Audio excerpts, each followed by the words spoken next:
तुल अबीब के जुनूब में वाक़ बैत आम का इलाका अरसा दराज से इसराइल में दाएं बाजू की इत्तेहादी हुकूमत की हिमायत करता रहा है। इतवार की सुबह इसी इलाके में एक ईरानी मिसाइल 10 मंजिला रिहायशी इमारत पर गिरा, जिसके नतीजे में कम अज कम 8 अफराद हलाक हुए और दर्जनों मलबे तले दब गए। नुकसान के बावजूद मकामी रिहायशी जुमे के दिन से ईरान के खिलाफ शुरू होने वाली अस्करी कार्रवाई, जिसके दौरान अस्करी सरबराहान, जोहरी तनसीबात समेत फिजाई दिफा, एयरपोर्ट और दीगर मकामात को निशाना बनाया गया, की हिमायत कर रहे हैं। 33 साला वेरोनिका इस जगह से 200 मीटर की दूरी पर रहती है जहां ईरानी मिसाइल गिरा था। वो ईरान के खिलाफ कार्रवाई पर कहती हैं कि ऐसा करना जरूरी था, लेकिन हमें ये तवक्को नहीं थी कि हम भी इस तरह से मुतासिर होंगे। मिसाइल हमले की वजह से वेरोनिका के अपार्टमेंट की खिड़कियां टूट गई थीं। आसपास की तकरीबन तमाम इमारत को ऐसा ही नुकसान पहुंचा था। वो बताती हैं कि हम सदमे की कैफियत में थे। जिस वक्त उनसे बात हुई वो खुराक और दीगर जरूरत की अशिया एक सूटकेस में रखकर एक कुर्सी पर बैठी हुई थी। बैताम में गिरने वाला ईरानी बैलिस्टिक मिसाइल उन रॉकेटों से कहीं ज्यादा ताकतवर और नुकसानदेह था जो गुज़िश्ता 1.5 साल के दौरान हमास हिज़्बुल्लाह की जानिब से दागे जाते रहे हैं और जिनकी अक्सरियत को इसराइल का जदीद फिजाई दिफाई निज़ाम रोकने में कामयाब हो जाता है। मिसाइल हमले के बाद मलबे तले दबे चंद अफराद को घंटों में बचा लिया गया था। ताहम इतवार की शाम तक कम अज कम 3 अफराद का कुछ पता नहीं चला था। तिब्बी टीम के रुकन औरी ने बताया कि मैंने उनकी आंखों में खौफ देखा। लोग मलबे की राख में अटे हुए बाहर निकल रहे थे। औसत साला ईवी, जिन्होंने अपना पूरा नाम बताने से गुरेज किया, इसी जगह पैदा हुए और यही पले बढ़े।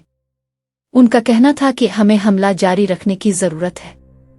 जाहिर है हमें ऐसा करना है, वरना वो हम पर एटम बम गिरा देंगे। उनका मौक़िफ़ था कि वो कमज़ोर हैं और हम बहुत ताकतवर हैं। इसराइल दुनिया में नंबर 1 है। 18 साला एमल भी उनसे इत्तेफाक करते हैं। वो कहते हैं कि हमें ये काम बहुत पहले कर लेना चाहिए था। ज्यादातर इसराइलियों की यही सोच है। इसराइल की जानिब से ईरान पर हमले की तौजीह पेश की गई कि वो जोहरी प्रोग्राम को ख़त्म करना चाहता है। तकरीबन 1 दहाई के अरसे से हर हुकूमत ने ही ईरान की जानिब से जोहरी हथियारों के मुमकिना हुसूल पर खतरे की घंटी बजाई है, जबकि ईरान का मौक़िफ़ ये रहा है कि वो जोहरी हथियार नहीं बना रहा। अगरचे वज़ीर आज़म नेतन्याहू को इसराइल में गजा की पट्टी में जंग की वजह से तनकीद का निशाना बनाया जाता रहा है, ताहम अपोजिशन और उनकी हरीफ जमातों ने ईरान पर हमले की हिमायत की है। चीटिम हाउस में मशरिक़ वस्ती प्रोग्राम से ताल्लुक़ रखने वाले प्रोफेसर यूसी मुकुलबर्ग कहते हैं कि इसराइल में हमेशा ईरान को अस्करी जोहरी सलाहियत हासिल करने से रोकने की हिमायत रही है, लेकिन उनके मुताबिक यह गजा की पट्टी में हमास से लबनान ने हिज़्बुल्लाह से कहीं बड़ा काम है, ईरान से महदूद तनाज़ो से भी बड़ा। उनका कहना है कि ये तनाज़ो एक खिली जंग में बदल रहा है और 20 माह बाद इसराइल में जंगी थकावट शुरू हो जाती है। अगर मज़द हलाकतें होती हैं, लोगों को पनागाहों में ज्यादा वक्त बताना पड़ता है, और अगर ये भी एक ना खत्म होने वाली जंग बन जाती है तो उनकी राय में ये हिमायत कम होना शुरू हो जाएगी। इतवार के दिन बैतआम में कौमी सलामती के वजीर बन गवीर पहुंचे, जिन पर हाल ही में बरतानवी हुकूमत ने फ़लस्तीनियों के खिलाफ तशद्दुद पर उकसाने के इल्जाम में पाबंदी आयद की।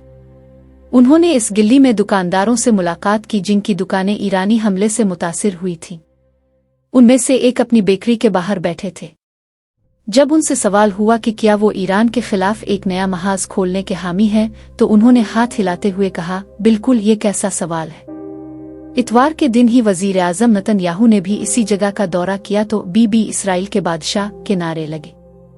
चंद घंटे बाद उन्होंने एक तकरीर में हलाकतों पर अफसोस का इजहार करते हुए कहा कि ये एक मुश्किल दिन था। मैंने आपको बताया था कि मुश्किल दिन होंगे, लेकिन ईरान के खिलाफ कार्रवाई की बड़े पैमाने पर हिमायत के बावजूद अगर ये तनाज़ो बढ़ता है और आम शहरियों की हलाकतों में इजाफा होता है तो ये कहना मुश्किल है कि इसराइल की आवाम कितने मुश्किल दिन बर्दाश्त कर पाएगी।